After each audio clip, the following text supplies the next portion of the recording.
Hello बच्चों, science classes के YouTube channel पर आपका स्वागत है। आज हम चैप्टर नंबर 10 की शुरुआत करेंगे, जिसका नाम है विद्युत धारा यानी कि इलेक्ट्रिक करंट। तो जिसका पहला टॉपिक है विद्युत धारा।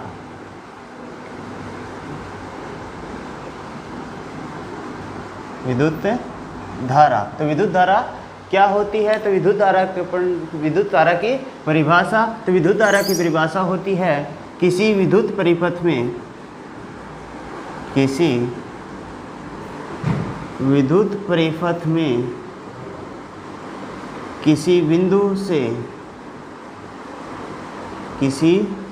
बिंदु से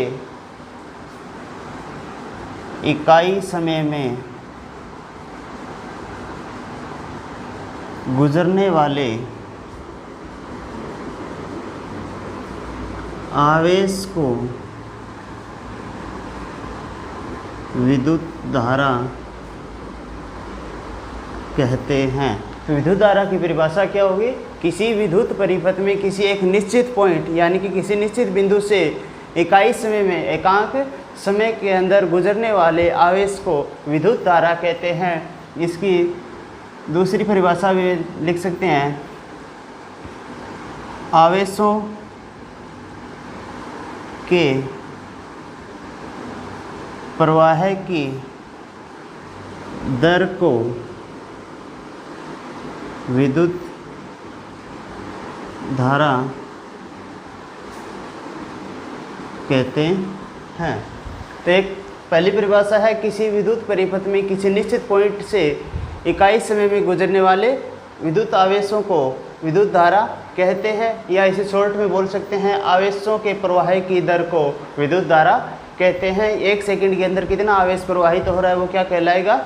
विद्युत धारा। यदि इसका सूत्र देखें तो विद्युत धारा बराबर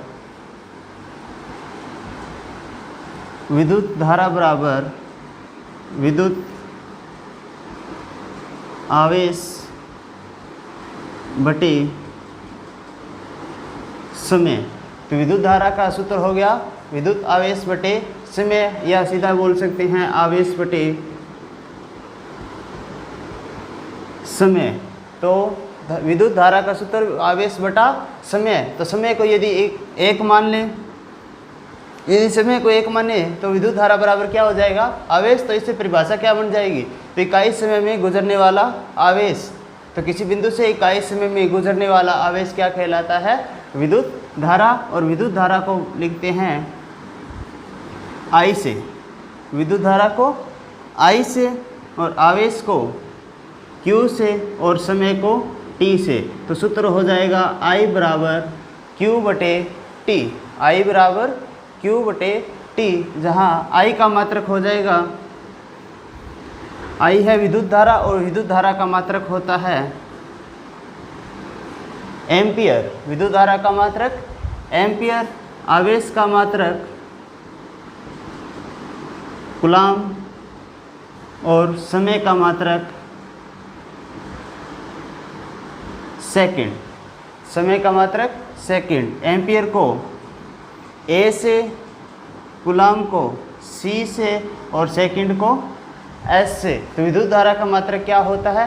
एम्पियर। या फिर एम्पियर बराबर क्या होता है?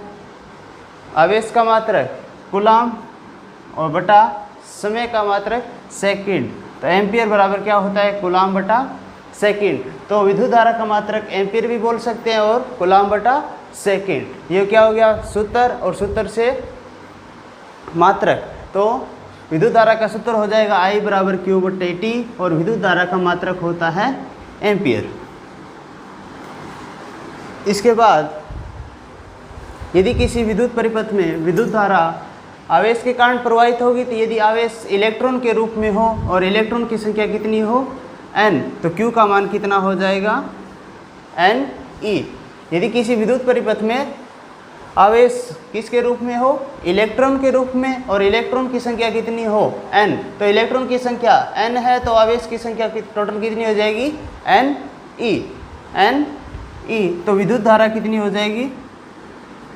विद्युत धारा I बराबर Q बटा T, और Q का मान कितना है NE बटा T, तो NE बटा T।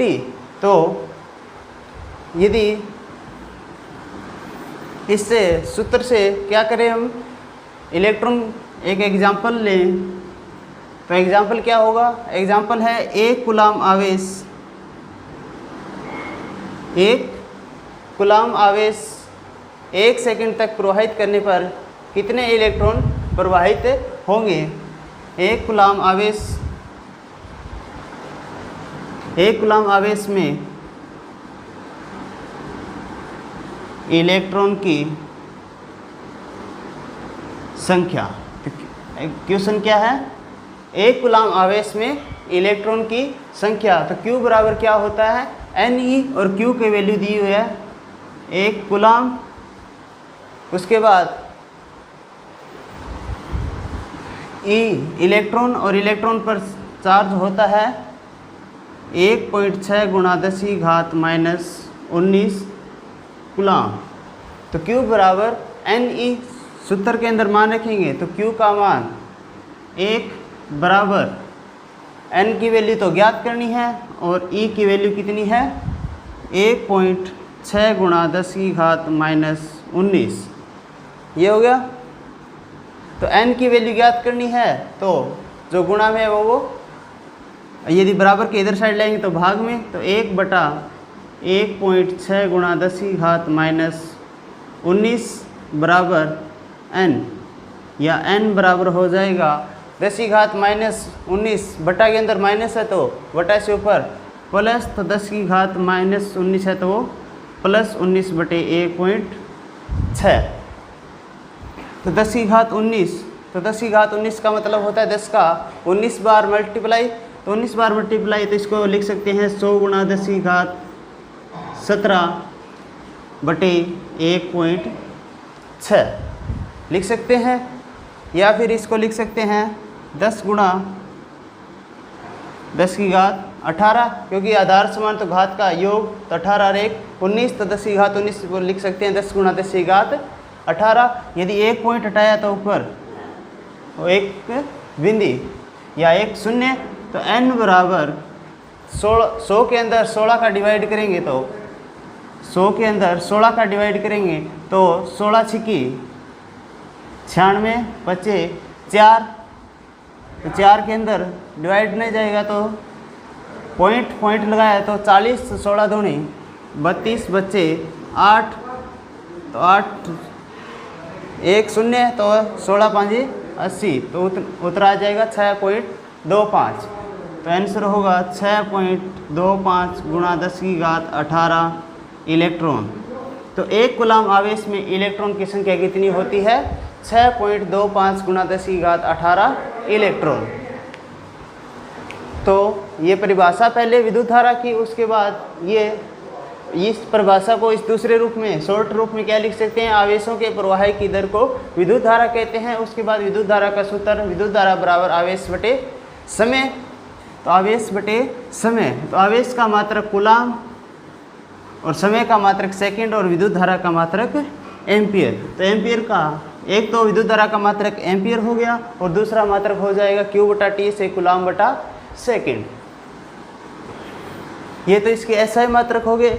और विद्युत धारा के कुछ अन्य मात्रक भी देखें तो अन्य मात्रक, तो अन्य मात्रक देखें तो मिली एम्पियर, मिली एम्पियर, तो मिली एम्पियर क्या होता है, मिली का मान होता है 10⁻³ और एम्पियर एम्पियर, तो मिली एम्पियर बराबर होता है 10⁻³ एम्पियर। और दूसरा अन्य मात्रा के रूप में है होता है माइक्रो एम्पियर, माइक्रो एम्पियर और माइक्रो एम्पियर, तो माइक्रो का मान होता है 10⁻⁻6 और एम्पियर की जगह है एम्पियर, तो माइक्रो एम्पियर का मान हो जाएगा 10⁻6 एम्पियर और मिली एम्पियर का मान हो जाएगा 10⁻³ एम्पियर। उसके बाद 1 एम्पियर की परिभाषा, तो 1 एम्पीयर की परिभाषा कैसे निकलेगी? सूत्र से हमें निकालनी है 1 एम्पीयर की परिभाषा। तो 1 एम्पीयर की परिभाषा निकालनी है तो एम्पीयर बराबर क्या होता है? I बराबर Q बटे T। I बराबर Q बटे T। यदि एम्पीयर का मान 1 होगा तो 1 कब होगा? जब इसका मान 1 होगा और इसका मान भी 1 होगा। तो Q बराबर कितना होगा? यदि Q बराबर 1 कूलम और T बराबर भी 1 सेकंड हो तो I बराबर कितना हो जाएगा? 1/1, यानी कि I बराबर हो जाएगा 1 एम्पीयर। तो यहाँ से परिभाषा बनाए तो इकाई समय में यदि किसी विद्युत परिपथ में इकाई समय में इकाई आवेश प्रवाहित हो तो उस परिपथ में प्रवाहित धारा 1 एम्पीयर होती है। तो 1 एम्पीयर की परिभाषा क्या होगी? किसी विद्युत परिपथ में इकाई समय में प्रवाहित आवेश 1 कूलम हो तो यदि किसी विद्युत परिपथ में इकाई समय में प्रवाहित आवेश 1 कूलम हो तो 1 कूलम होगा तो T का मान भी 1 और Q का मान भी 1, 1/1। तो I का मान कितना हो जाएगा? 1 एम्पीयर। तो विद्युत परिपथ में प्रवाहित धारा 1 एम्पीयर होगी। तो 1 एम्पीयर की परिभाषा क्या होगी? किसी विद्युत परिपथ में इकाई समय में यदि प्रवाहित आवेश 1 कूलम हो तो उस विद्युत परिपथ में प्रवाहित धारा क्या होगी? 1 एम्पीयर। तो ये पहला टॉपिक था हमारा विद्युत धारा, जो कि कंप्लीट हो गया। उसके बाद दूसरा नंबर टॉपिक है हमारा विद्युत विभव, इलेक्ट्रिक पोटेंशियल। दूसरा हो गया हमारा विद्युत विभव या विभवांतर। विद्युत विभव एवं विभवांतर, इसके अंदर पहले पढ़ेंगे हम विभव। तो पहले पढ़ेंगे हम विभव। तो विभव की परिभाषा पढ़ेंगे। तो विभव की परिभाषा क्या होती है? ये पॉइंट ए है, ये पॉइंट ए है। तो इस ए पॉइंट का विभव कितना होता है? तो इस विभव को कैसे डिफाइन करेंगे? तो किसी इकाई आवेश को किसी इकाई आवेश को किसी बिंदु तक लाने में किया गया कार्य, किसी इकाई आवेश को किसी बिंदु तक लाने में किया गया कार्य उस बिंदु का विभव कहलाता है। तो विभव हो जाएगा किसी इकाई आवेश को किसी बिंदु तक लाने में किया गया कार्य उस बिंदु का विद्युत विभव कहलाता है। ये क्या हो गया? विद्युत विभव। तो विद्युत विभव की परिभाषा होगी। उसके बाद इसका सूत्र,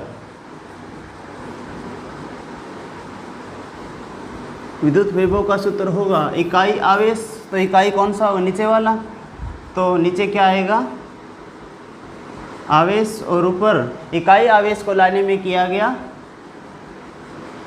कार्य। तो परिभाषा तो हो गई किसी इकाई आवेश को किसी बिंदु तक लाने में किया गया कार्य उस बिंदु का क्या कहलाता है? विद्युत विभव। और विद्युत विभव का सूत्र हो गया विद्युत विभव बटे बराबर कार्य बटे समय। तो विद्युत विभव को लिखते हैं V से, कार्य को W से और आवेश को Q से।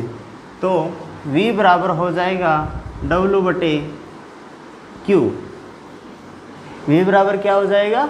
W बटे Q। यदि मात्रक की बात करें तो विद्युत विभव का मात्रक होता है वोल्ट। विद्युत विभव का मात्रक होता है वोल्ट। W कार्य का मात्रक होता है जूल। कार्य का मात्रक होता है जूल। और Q आवेश का मात्रक होता है कूलाम। तो विद्युत विभव का मात्रक हो गया वोल्ट, या दूसरे रूप में देखें तो मात्रक हो जाएगा जूल बटे कूलाम। तो विद्युत विभव के या तो ऐसा ही मात्रक वोल्ट या फिर जूल बटे कूलाम। तो ये परिभाषा होगी, परिभाषा से सूत्र हो गया विद्युत विभव बटे बराबर हो गया कार्य बटे आवेश। उसके बाद इसका सूत्र देखें तो V बराबर W बटे Q।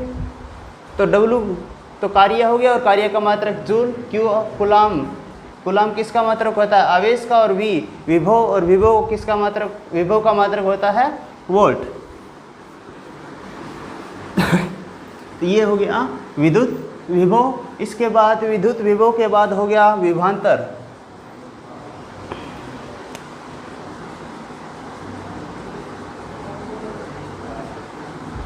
विद्युत विभव के बाद विभवांतर। तो विभवांतर क्या होता है? विभवांतर को देखें तो विभव प्लस अंतर। तो विभवांतर की परिभाषा क्या हो जाएगी? किन्हीं दो बिंदुओं के विभव के बीच के अंतर को विभवांतर कहते हैं। तो किन्हीं दो बिंदुओं के विभव के बीच के अंतर को विभवांतर कहते हैं। तो ये परिभाषा होगी विभवांतर की। विभव प्लस अंतर, किन्हीं दो बिंदुओं के विभव के बीच का अंतर विभवांतर कहलाता है। यदि एग्जाम्पल के रूप में देखें तो ये A पॉइंट है और ये B पॉइंट है। यदि इसका विभव VA और इसका विभव VB हो तो विभवांतर क्या हो जाएगा? VA minus VB। यदि VA ग्रेटर देन VB हो, यदि A का विभव B से ज़्यादा हो तो विभवांतर हो जाएगा VA माइनस VB, जिसका मान होता है W बटे Q। तो विभवांतर क्या हो जाएगा? W बटे Q। तो विभवांतर का कार्य क्या होता है वो देखें। दो पॉइंट है, A पॉइंट है और ये के B पॉइंट है। यदि पहली कंडीशन है VA ग्रेटर देन VB, मतलब VA ग्रेटर देन VB का मतलब हो गया एक पॉइंट का विभव B पॉइंट से अधिक है, तो विद्युत धारा का प्रवाह हमेशा क्या होता है? अधिक विभव से निम्न विभव की ओर। तो विभवांतर का कार्य क्या होता है? धारा की दिशा ज्ञात करने के लिए विभवांतर का काम हो गया। धारा की दिशा कैसे ज्ञात करेंगे? धारा की दिशा होगी अधिक विभव से निम्न विभव की ओर। यदि पहली कंडीशन यदि VA ग्रेटर देन VB, तो VA मतलब हो गया A बिंदु का विभव B बिंदु के विभव से अधिक है, तो विद्युत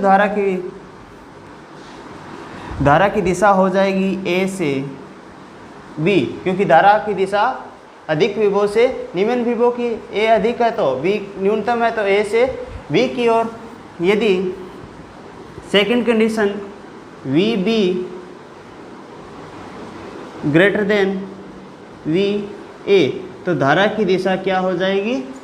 यदि B का विभव A से अधिक हो तो अधिक विभव से निम्न विभव की ओर, तो धारा की दिशा हो जाएगी B से A की ओर। यदि तीसरी कंडीशन देखें VA बराबर VB, यदि दोनों बिंदुओं का विभव समान है तो धारा की दिशा, तो इसके अंदर धारा का प्रवाह भी नहीं होगा। यदि धारा का प्रवाह कब होगा? जब दो बिंदुओं के अंदर विभव के बीच अंतर हो। यदि वी ए यानी कि ए पॉइंट का विभव ज़्यादा हो बी से तो विद्युत धारा की दिशा हो जाएगी ए से बी। यदि बी पॉइंट का विभव ए से ज़्यादा हो तो धारा की दिशा हो जाएगी बी से ए। यदि दोनों का समान हो तो धारा का प्रवाह नहीं होगा। और विद्युत विभव या विभव का मापन जिस यंत्र से किया जाता है उसे क्या बोलते हैं? Volt meter. तो विद्युत विभव को किससे मापते हैं? वोल्ट मीटर से। और विद्युत धारा को नापते हैं एमीटर से। विद्युत विभव को वोल्ट मीटर के अंदर से नापते हैं और विद्युत धारा को एमीटर के अंदर नापते हैं। और वोल्ट मीटर को परिपथ के अंदर विद्युत परिपथ में कौन से क्रम में जोड़ते हैं? समांतर क्रम में। तो वोल्ट मीटर को विद्युत परिपथ के अंदर समांतर क्रम में जोड़ा जाता है। और विद्युत धारा किसके द्वारा मापी जाती है? एमीटर के द्वारा। और एमीटर को विद्युत परिपथ में श्रेणी क्रम में जोड़ा जाता है। तो इस प्रकार हमने विद्युत विभव, विद्युत धारा और विभवांतर के बारे में अध्ययन किया। आज के लिए बस इतना ही। धन्यवाद।